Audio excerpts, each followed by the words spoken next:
Paulo, hoje eu estou com o Paulo ao quadrado aqui. A assessoria do Jazz me mandou como se fala, mas eu não sei onde eu botei como se fala, então eu vou chamar de Paulo e ele vai me dizer como se pronuncia novamente aqui para mim quando tem erro. Tudo bem, Paulo? Tudo bem. Paulo tá bom. Meu nome é Paulo Jäger, mas Paulo só tá Jäger. bom. Não. E pronto, Paulo tá Jäger, resolvido. é isso? Jäger. Jäger. Jäger. Jäger. Ah, Jäger. Pronto, tá resolvido. Ela me passou, mas eu não sei onde eu enfiei aqui. Eu falei, Ih, perdi, mas não vai ter problema, estamos em casa. Jazz é super parceiro. Eu venho do movimento sindical, de assessoria do movimento sindical, então eu tenho um carinho, um apreço. Quando falo do Jazz, mexeu com o Jazz, mexeu comigo, porque eu conheço o Jazz desde lá de trás, me ajudou muito a entender as questões relacionadas ao mundo do trabalho, as convenções coletivas. Esses economistas do Jazz eram os nossos professores, assim como o Paulo aqui, davam aula para a gente de economês. Para jornalista não sabe muita coisa, né, Paulo? O máximo que sabe é a regra de 3 para poder se virar, para poder dar um jeito. O jornalista, ele funciona quando ele tem fontes. Quem tem fontes, ele é o intermediário entre a fonte e o público. A informação. Quem tem boas fontes é um bom jornalista e acabou. Jazz sempre nos ajudou. Eu pedi para o Paulo estar aqui, o Jazz está aqui com a gente, né, Paulo?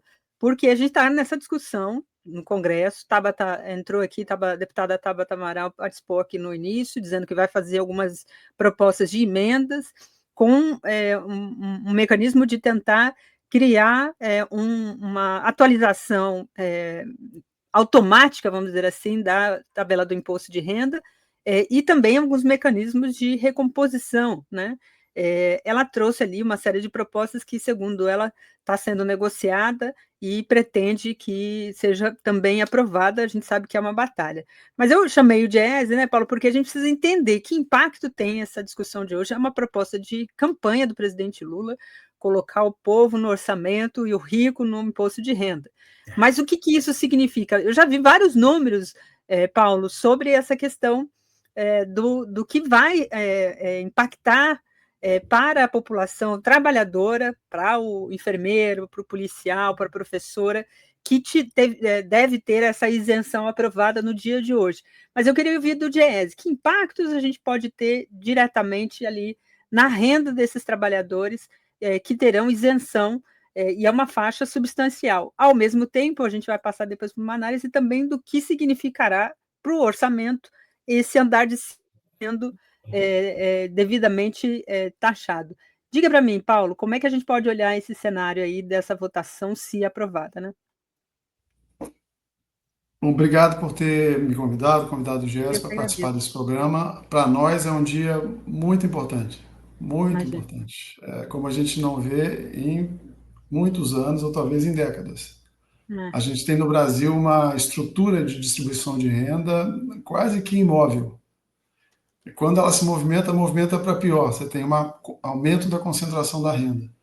E essa proposta que está para ser apreciada hoje, ela pode, ainda que de maneira insuficiente, até tímida, ela pode mexer um pouco nessa estrutura na medida em que ela altera a renda disponível das pessoas. E como você mencionou, para a parcela da população que tem os menores rendimentos, mas não apenas a parte da população que tem os menores rendimentos, mas também aquelas pessoas que estão com um nível de rendimento intermediário, porque até R$5.000 você tem um contingente muito grande de pessoas que tem rendimento no país, e a proposta ainda vai até um valor maior, mas aí não com a isenção plena. Nós no Diese, o que a gente percebe é que o impacto é bastante significativo. Depende do valor da remuneração de cada pessoa, porque a isenção ela incide sobre a tabela atual do imposto de renda. Hoje, para quem ganha até 2 salários mínimos, já tem a isenção que o atual governo concedeu, mas as pessoas ganham entre os 2 salários mínimos e os R$5.000, ganham de maneira diferenciada, e a nossa tabela atual do imposto de renda ela é em cascata. Então, ela tem 4 alíquotas diferentes. A alíquota maior, que é para um valor de R$4.600 aproximadamente, ela é de 27,5%, mas a imediatamente abaixo é de 17,5, não, de 15, depois você tem 7,5, 22,5, 15 e 7,5. Então, quando uma pessoa tem uma renda que ultrapassa algumas dessas faixas, o impacto de cada alíquota é diferenciado para elas, né? Mas para as pessoas terem uma ideia, para algumas remunerações, uma remuneração mais próxima de R$5.000, a isenção prevista no projeto pode alcançar quase um 14º salário, mais de R$4.000. Então é um impacto muito importante, é como se a pessoa tivesse obtido um ganho real de salários na casa dos 8%, porque um salário a mais no ano, né, nós estamos falando aqui do impacto anual, é muito significativo. E pode significar para as pessoas a possibilidade de, eventualmente, lidar com dívidas que têm, mas aumentar o seu consumo, até fazer alguma coisa na área do lazer, fazer uma viagem, 1000 possibilidades, comprar roupa, investir na educação de um filho, aí 1000 possibilidades, porque é um dinheiro que é significativo e faz falta. Então, falta. as pessoas... Não, o orçamento das pessoas, em geral, é apertado, já está ali, né? Muito. A pessoa já recebe... A gente sempre escuta isso nos dias de pagamento, né? Eu já recebi, já gastei, sobrou R$1, né? Porque já pagou as contas do mês, com água, luz, telefone, não sei o que, né? E aí o que sobra é um lanchinho aí, talvez um suco ou alguma outra coisa. O resto vai tudo para cartão de crédito, porque todo mundo comprando crédito, porque não tem essa renda com esse espaço, com essa margem, né? Diga, Paulo. Olha, eu queria aproveitar, professor, e vou explorar um pouco o seu conhecimento. Eu acho que nós estamos falando com uma pessoa que entende de salário, de distribuição de renda, e é a questão fundamental agora. Eu queria que o senhor explicasse se há alguma possibilidade para a gente resolver algum problema importante do Brasil sem que a gente modifique a estrutura do imposto de renda no Brasil. Ou seja, não, eu queria saber, assim, a gente fala, desde a proclamação da República, desde a abolição da escravatura, para falar assim, que nós queremos ser um país mais justo, um país equilibrado. Agora, se a gente não mexe no imposto de renda, a gente não tem alternativa. Ou seja, isso que nós estamos propondo, que nós estamos debatendo, é fazer os ricos pagarem mais e aliviar daqueles que são dos mais pobres e diminuir a... Ou seja, transformar, desenvolver a matemática que permite um país mais justo. É isso. Eu queria que você explicasse um pouco isso, porque para mostrar que é muito concreta essa discussão que nós estamos fazendo, ela é, no fundo, a discussão fundamental desde a abolição da escravatura. Na minha opinião, desde que se aboliu a escravatura, que foi uma vitória importante, rompemos uma amarra importante, mas criamos uma sociedade que é absolutamente inviável como sociedade democrática. Queria que o senhor falasse um pouco, porque o senhor tem todo o conhecimento, toda a história para explicar isso. Por favor. Eu acho, Paulo, que assim, essa mudança não é uma panaceia. Eu acho que ela é muito importante pelo significado em si, individualmente, como a Daiane falou. As pessoas, às vezes, algumas vão ter mensalmente mais R$300, mais R$400. Isso vai fazer diferença, certamente, no orçamento das famílias. Então, tem esse impacto individual, tem um impacto macroeconômico também, porque nós estamos falando aqui entre 27 e 30 bilhões de reais. Isso vai fazer com que a nossa economia se movimente mais. Esse dinheiro, quando vai para a mão das mais altas rendas, ele fica entesourado, porque essas pessoas não colocam dinheiro em circulação. No geral, ela já tem as suas demandas todas satisfeitas, né, demanda de consumo. Mas a gente tem, eu diria, um número grande de outros problemas. Então, assim, essa é uma frente importante pelo impacto em si e pela brecha que ela abre nesse debate. Porque mesmo com essa mudança, e tomara que ela se efetive hoje, a gente ainda vai continuar com um sistema tributário, mesmo no caso da renda, do imposto sobre a renda, que é um pedacinho do nosso sistema tributário, muito injusto. Porque as altas rendas, o que o projeto está dizendo, as altas rendas vão pagar um mínimo de 10%.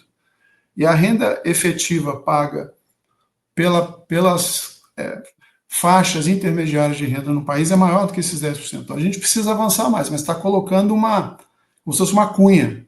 né, e abrindo a possibilidade de expandir esse debate.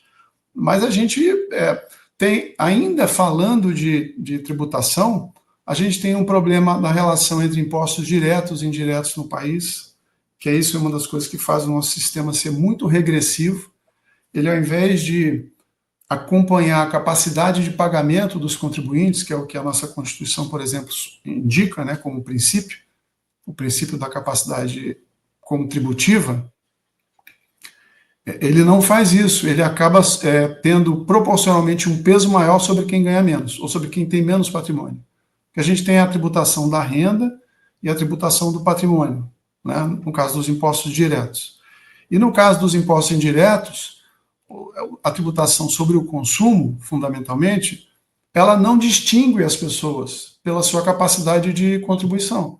Qualquer um de nós, tenhamos a renda e o patrimônio que tenhamos, se a gente comprar um determinado produto, o que a gente vai pagar de imposto em reais é a mesma coisa que uma outra pessoa que pode ter muito mais renda do que a gente ou muito menos renda do que a gente vai pagar, porque o imposto não tem a ver com quem compra, tem a ver com o que é vendido. Por isso é que ele é indireto. E ele é injusto desse ponto de vista. Então, a gente precisaria mexer nisso também. A gente precisa de aumentar a tributação sobre o patrimônio.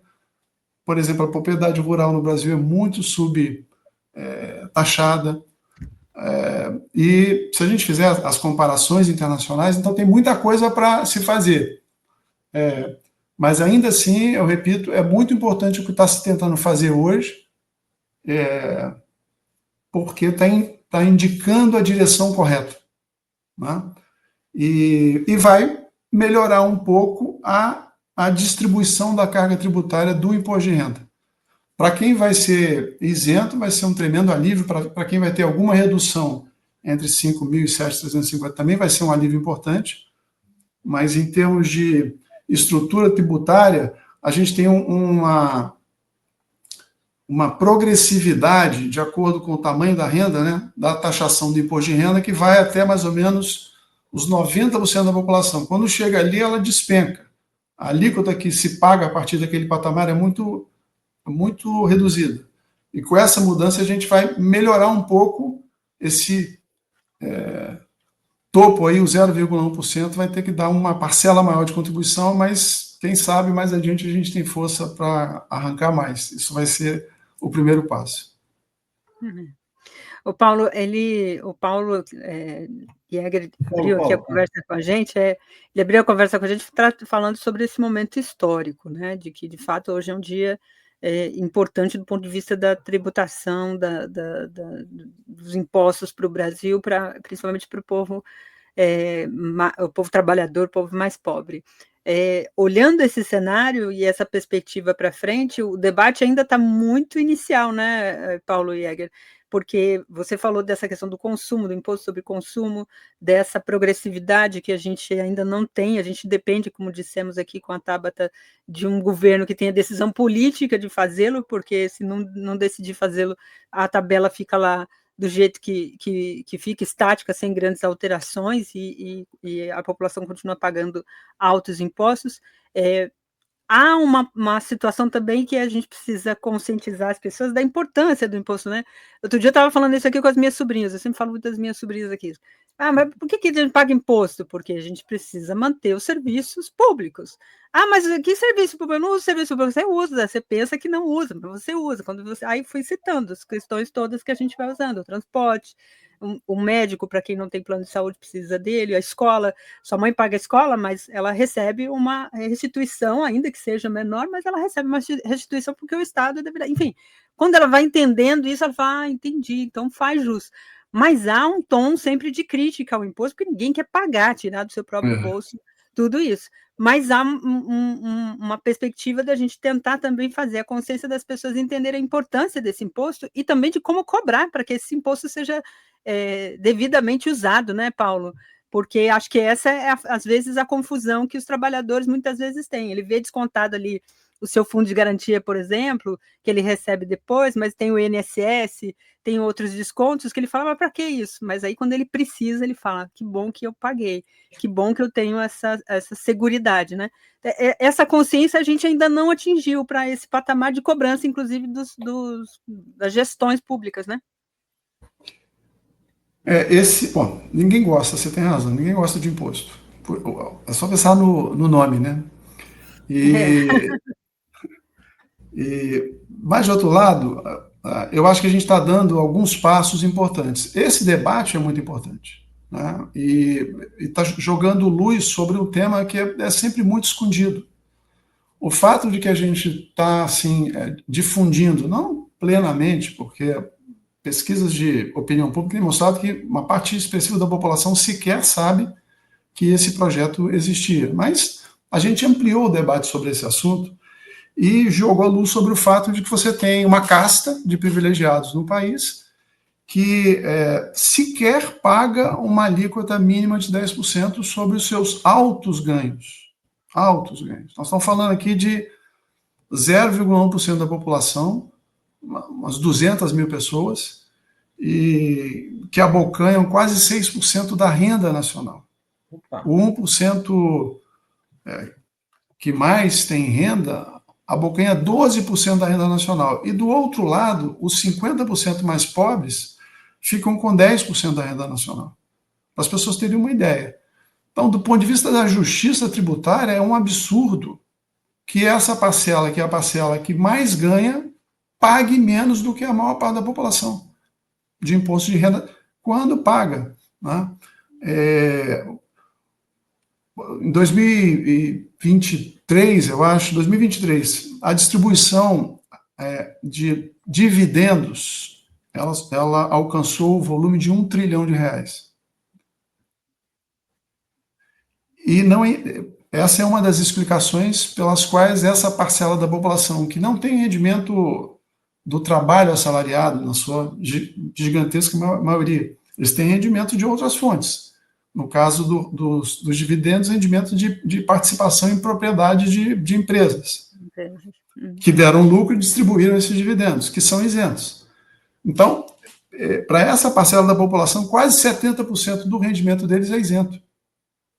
E nós, que somos assalariados formais, temos a taxação do imposto de renda na fonte. Né? Então, nós estamos jogando luz sobre isso. A primeira fase da reforma tributária, que foi aquela que mexeu no consumo, ela também vai dar muita transparência para o imposto embutido no consumo, embora ela não tenha alterado o peso, né, do que é direto e indireto. O Brasil continua sendo, desse ponto de vista, ainda muito regressivo, pensando em padrões internacionais, mas ela vai dar transparência daqui para frente. O que está embutido de imposto ali no que eu estou consumindo, o que vai para o Estado, o que vai para o município, o que vai para o governo federal. E isso vai permitir as pessoas irem aos poucos ganhando essa consciência que você mencionou, de que o imposto é necessário, mas ao mesmo tempo ele tem que ser fiscalizado, ele tem que ser controlado, e a gente, na hora de fazer as escolhas, a gente tem que considerar isso. Qual foi o uso que foi feito dos impostos? Então, você tem o gasto público, que é uma dimensão importante, que é essa que você mencionou, e tem a arrecadação, né? A gente está falando aqui da arrecadação, da tributação, que também é importante para pensar em redistribuição de renda. Essas duas dimensões também têm o papel, além de vários outros, de promover uma melhor distribuição da renda no país. Como eu mencionei, nós estamos, infelizmente, listados entre os piores do mundo, nesse quesito de distribuição da renda. Então, a tributação explica uma parte disso, mas não tudo. Tem vários outros fatores, mas é importante. Né? Muito importante. É isso. Ora, Paulo, queria muito agradecer a sua participação aqui com a gente, seus esclarecimentos, foi mais curtinho. Vamos acompanhar a votação, espero que ela resulte naquilo que se propõe, né, que é justamente garantir a isenção e que taxe o andar de cima, né? Essa Isso, é a proposta, que não tenha nenhuma manobra ali para que essa taxação não aconteça. Obrigada, boa luta, bom trabalho aí para o DIEESE, viu? Obrigado a vocês.